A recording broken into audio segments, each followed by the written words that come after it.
જય Dasaram. Good morning. મારી good morning થઈ ગઈ છે સવારના 5 વાગ્યામાં, કારણ કે મારે કરવાનો હતો રિયાઝ અને આપણે બેસી ગયા રિયાઝ કરવા માટે.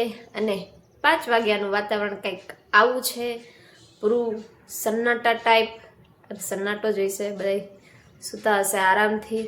અને પછી આપણે નીકળી ગયા ઘઉં લઈને ચકલાવને ચણ નાખવા માટે. અને અમારી રામપ્યારી વરસાદ આવ્યો તો સાંજે, તો સરસ મજાની ધોવાઈ ગઈ છે, આખી ધૂળ ધૂળ ધૂળ ભરી હતી, પ્લસ મસ્ત થઈ ગઈ છે અમારી રામપ્યારી.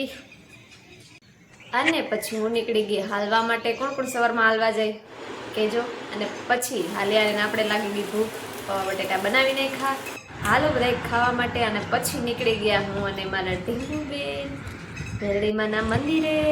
અને આ કબૂતરનું એક તો મને સમજાતું નથી, મેં ચણ ઓલી બાજુ નાખી અને એ ચણે હે આ બાજુ, પણ કંઈ વાંધો નહીં, એની મનની મરજી, જે બાજુ ચણવું એ બાજુ ચણે. અને પછી અમે પહોંચી ગયા માતાજીના મંદિરે, માં મેરડીમાના દર્શન કરી લ્યો. અને પછી ત્યાં પણ અમે નાખી દીધી મેં ને મારા કુકુબેને ચણ. અને પછી ફૂલ મસ્તી કરી અમે થોડીક વાર, એનો વિડીયો મેં નથી બનાવ્યો. પછી ત્યાં બેસીને રાતે ગરમા ગરમ પફ ખાધા. અને મને સૌથી વધારે એના કુંડું બહુ ગમે છે, તો મેં એનો પણ સીન લઈ લીધો. ચાલો હવે સાંભળીએ ભજન.